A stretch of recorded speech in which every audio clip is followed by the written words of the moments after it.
Look for a rally in oil prices somewhere between $76 and $77 a share.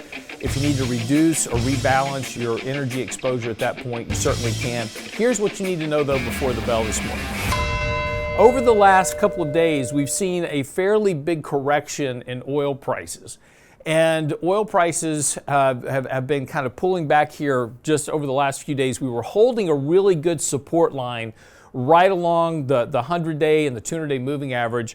That completely broke down a couple of trading sessions ago after OPEC Plus basically kind of said, hey, we're going to allow some more production to come online.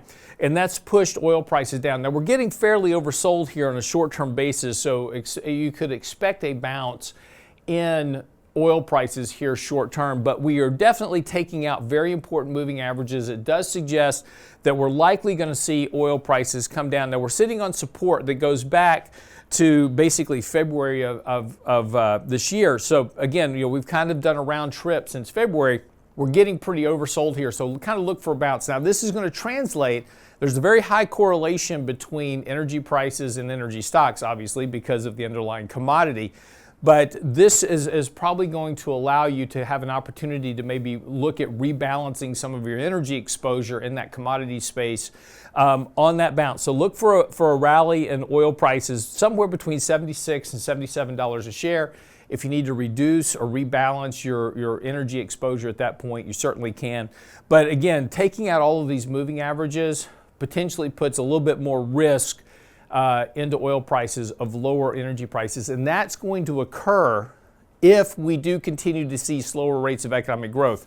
If some of this economic data that we're seeing coming through right now continues to accelerate a bit over the course of the next several months, weaker job growth, weaker employment wage growth, some of the other economic data we're seeing on the GDP front, retail sales, if all that continues to slow down and show more weakness, that's going to translate into weaker economic activity, less demand for oil prices. So you're potentially going to see lower oil prices over the next, several months heading into the election, if that's the case. So again, just something to kind of think about here, just kind of keep a watch on.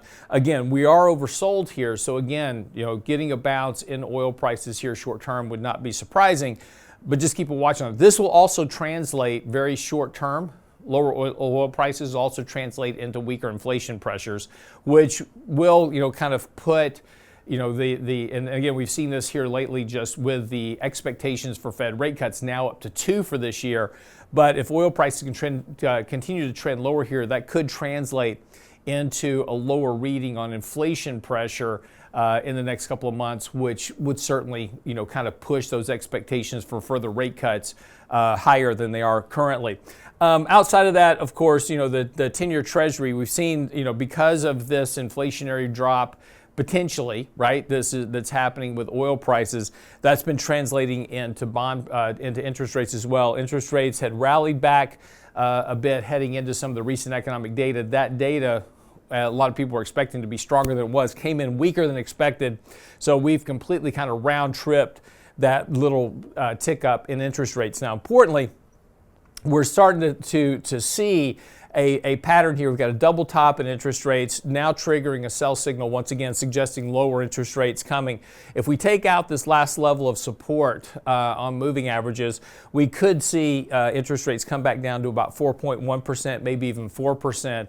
Just on a technical basis. So again, just kind of keep a watch what's happening with energy prices, inflation, interest rates. They all kind of tie together. But that's what you need to know before the bell this morning.